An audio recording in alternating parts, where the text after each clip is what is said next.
To all North Pole City Elves, those in Santa's Village in the lower 48 and all around the world, this is your weekly update for the week of July 11th, 2022. I am your host, Walter Mistletoe Livingstone. And I'm your co-host, Becky Marshmallow Livingstone. Let's go to press.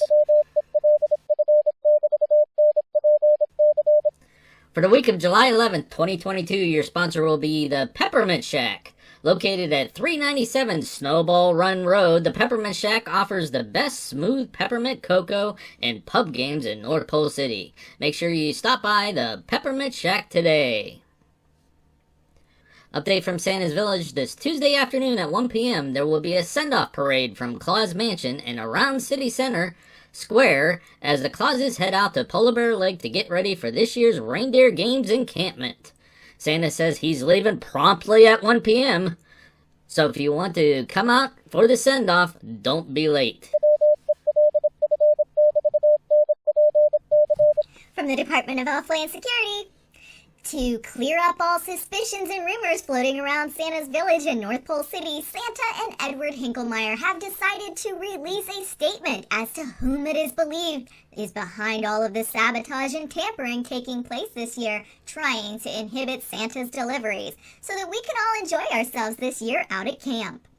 In this memo, it was stated after analysis of evidence collected and thorough meetings with the Assembly of Legendary Figures and the city elders, it is now believed that Jack Frost has been hiring non-North Pole City elves to infiltrate North Pole City and cause this mischief. It's official.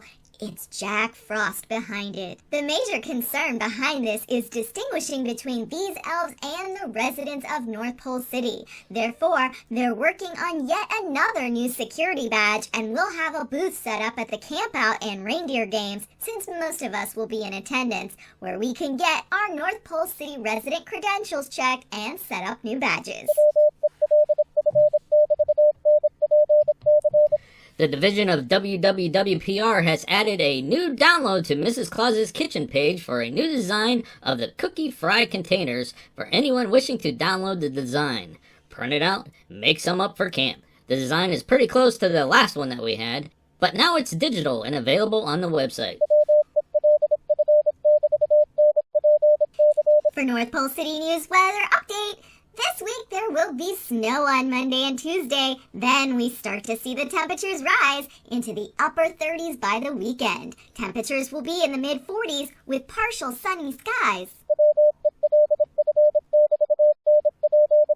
Just before we came into the studio to break the news about Jack Frost being the prime suspect, Edward Hinklemeyer released his memo out to all the elves throughout the city. We are not sure if this was done now to stop rumors going through town, or Santa and Edward feared us leaking the story. Either way, we all know now what is actually going on with the investigation. We will be having a remote broadcast platform so we can broadcast from Polar Bear Lake next week. It is being assembled now and we will be performing tests this week. We hope that it will be ready.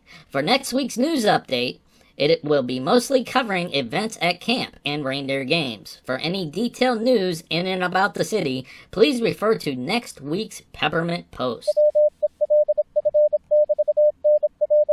For this week in elf history, we're going to be talking about Disneyland.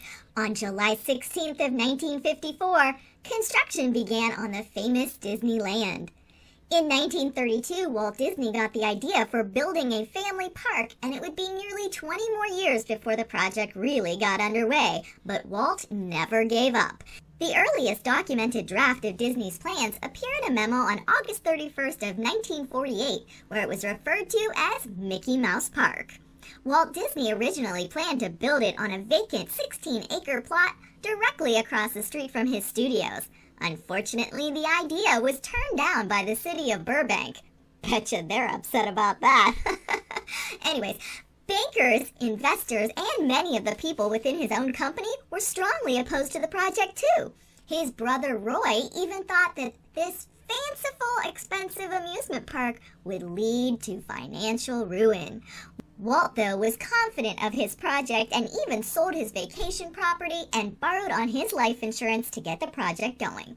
In 1953, Walt hired the Stanford Research Institute to review profitability and examine traffic patterns and population trends, etc., and help find him a location. Then he had Herb Ryman, an artist friend, help him draw a detailed rendering of what Disneyland would look like. With this help, Disney acquired 160 acres of orange groves and walnut trees along the new Santa Ana Freeway in a city called Anaheim that would become the new home of the future Disneyland. With Roy's help, the ABC network agreed to loan Disney $500,000 and guarantee $4.5 million in loans in return for a one-third ownership in Disneyland and the promise of a weekly Disney television show for their network. With finances shored up, the crews began work around the clock to meet the tight 1 year and 1 day schedule that Walt wanted. Friday, July 16th of 1954, work began by clearing and surveying the many acres of Disneyland property. Wednesday, July 21st, 1954, the ground was unofficially broken and the construction began on the site. And an interesting tidbit of information here.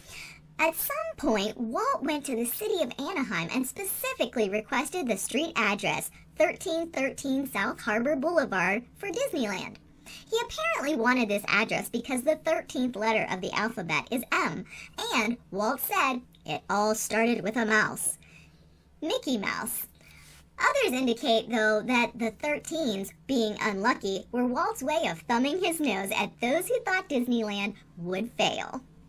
In any case, after a full year of rigorous construction and a total investment of $17 million, the gates of Disneyland would be open for its first guests Sunday, July 17, 1955. Since then, the Disney Company and the parks have only grown.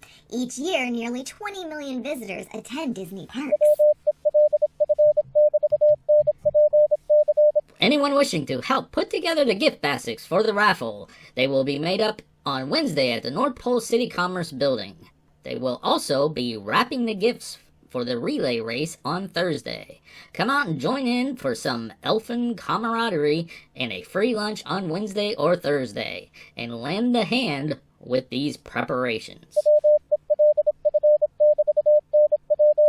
The North Pole City Council will be sending out construction crews to Polar Bear Lake to go over their camp-out checklist and complete any repairs that are necessary and to construct a new cabin hall to replace one that suffered some damage during the last major snowfall. If you see a large fire coming from the camp area, please do not worry, as they plan on raising the damaged buildings first by a controlled fire, since most of the support beams for the structure have been damaged and it's not safe to tear down through the traditional methods. Some of the smaller pieces, though, will be distributed as firewood at the camp-out week.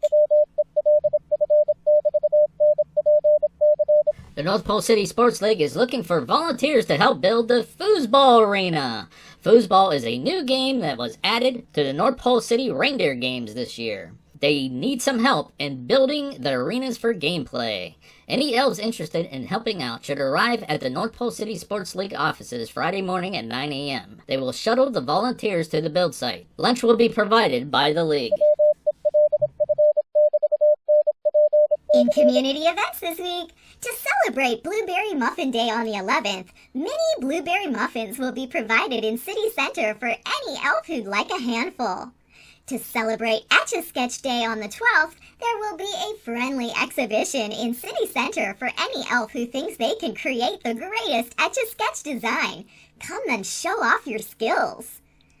And then on the 14th, for National Mac and Cheese Day, there will be a macaroni and cheese buffet at North Pole City Hotel from 12 p.m. to 6 p.m. It will feature 12 different varieties of mac and cheese. They'll have flavors from traditional and 5 cheese to even lobster macaroni and cheese. Try one or try them all. You really can't go wrong, and they hope to see everyone there.